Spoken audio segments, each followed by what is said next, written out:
En este video vamos a aprender cómo se optimizan los bienes cuasilineales. Bien, este tipo de bienes tienen la característica de que presentan una función de utilidad como esta.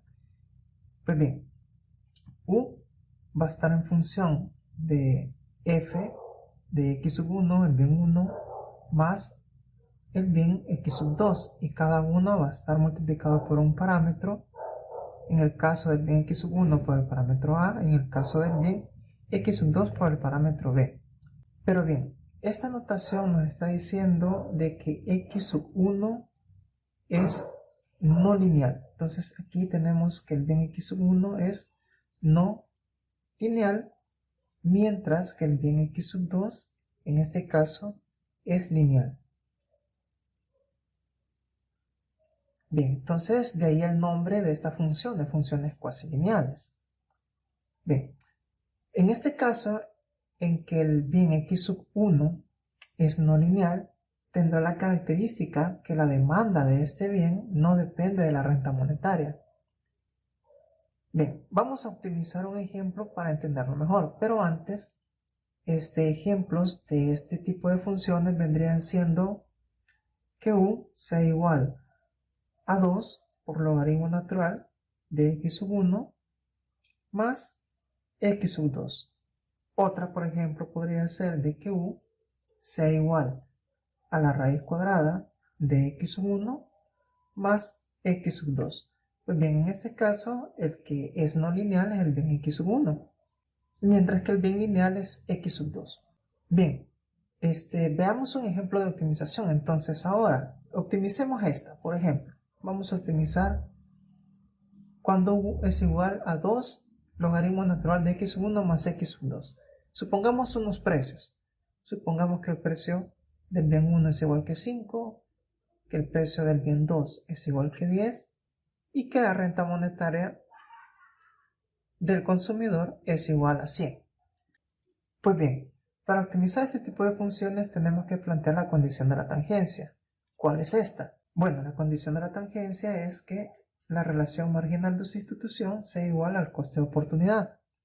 Y la relación marginal de sustitución no es más que la división de las utilidades marginales de los bienes. ¿Cómo sacamos las utilidades marginales? Pues derivando la función de utilidad con respecto a cada uno de los bienes. Pues bien, la utilidad marginal de x sub 1. Bien, entonces aquí vemos que tenemos que derivar respecto a un logaritmo natural. Tenemos una constante, la constante la dejamos y derivamos el logaritmo natural de x sub 1. Entonces esto sería 1 entre x sub 1. Ahora, derivada de x sub 2 con respecto a x sub 1, pues se hace constante, entonces esto da 0. Bien, ahora esto es la utilidad marginal del bien x sub 1. Bien, ahora saquemos la utilidad marginal del bien x sub 2. Bien, aquí es x sub 2. Pues bien, entonces la utilidad marginal del bien x sub 2, entonces derivamos la función de utilidad con respecto al bien x sub 2. Entonces aquí tendremos 1, ¿verdad? Entonces la utilidad marginal del bien x sub 2 es igual que 1. Bien, entonces ahora dividimos estas utilidades marginales. Simplifiquemos esta. Esta es 2x sub 1. Bien, entonces ahora dividámosla entre la utilidad marginal del bien x sub 2. Aquí tenemos 1, ¿verdad? Entonces este es un entero, lo podemos convertir en fracción así. Entonces sería 2 por 1 igual a 2. Y x sub 1 por 1, entonces es igual a x sub 1. Bien, entonces esto debe estar igualado al coste de oportunidad. ¿Pero cuál es el coste de oportunidad? Pues la división de precios, ¿verdad? Entonces aquí tenemos precio 1 entre precio 2. Bien, ahora vamos a despejar x sub 1. Bien, despejando x sub 1, entonces yo tengo que estar dividiendo, lo paso a multiplicar. Entonces me queda 2 igual a precio 1 entre precio 2 por x sub 1. Bien, entonces lo despejo totalmente, el precio 2 se está dividiendo, lo paso a multiplicar y el precio 1 que está multiplicando lo paso a dividir.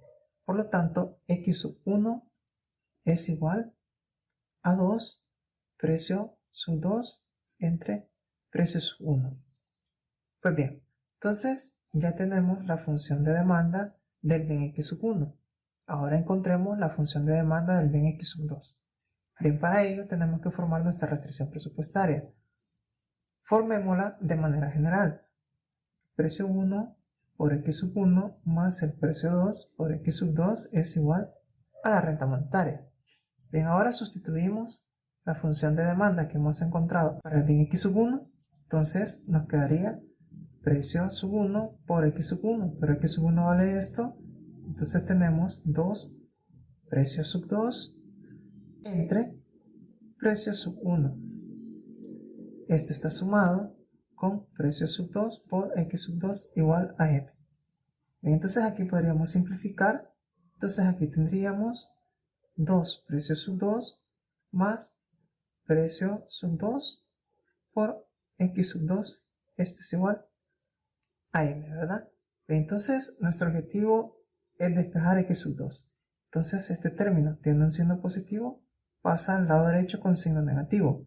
Entonces x sub 2 es igual a m menos 2 precio sub 2. Entonces este que está multiplicando pasa a dividir. Por lo tanto me queda que la función de demanda de x sub 2 sería m menos 2 precio sub 2 entre precio sub 2.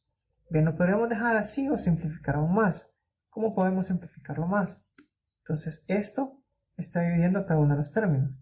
Yo los puedo separar. Entonces esto me queda m entre precio sub 2 menos 2 por precio sub 2 entre precio sub 2. Entonces esto me queda simplificado. Entonces la función de demanda del bien x sub 2 sería entonces m entre precio sub 2 menos 2. Bien, entonces ya tenemos la función de demanda de los dos bienes.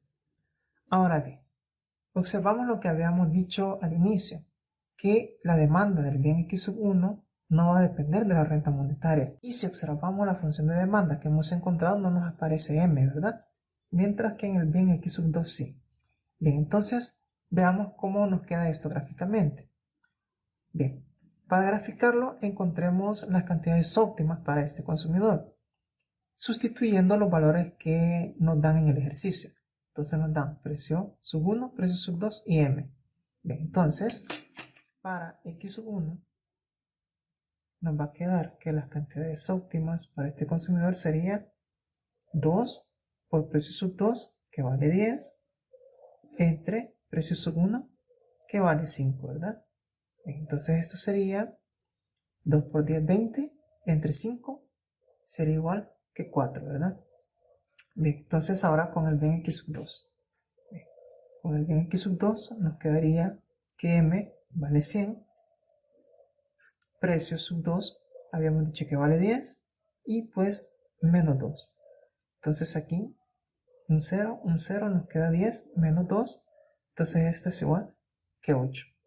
Pues bien, entonces las cantidades óptimas para este consumidor sería que para x1 es igual que 4 y para x2 es igual que 8. Bien, entonces gráficamente esto ¿cómo nos quedaría? Pues graficamos nuestra restricción presupuestaria de la manera habitual, ¿verdad? Encontrando nuestros puntos de corte en el eje de las abscisas y en el eje de las ordenadas. Entonces en el eje de las abscisas tenemos a x1 y en el eje de las ordenadas a x2. ¿Cómo encontramos el punto de corte? Pues la renta entre cada uno de los precios. Bien, entonces encontrando este punto de corte tenemos 100 entre 5. Entonces al realizar esta operación tendremos que ser igual a 20, ¿verdad? Bien, entonces si realizamos m entre precio sub 2, entonces tenemos en este caso igual a 10. Y entonces ahí tendríamos nuestra restricción presupuestaria. Pues bien, ahora bien, punteamos nuestras cantidades óptimas. Entonces tenemos que para x sub 2 es igual que 8 y para x sub 1 es igual que 4.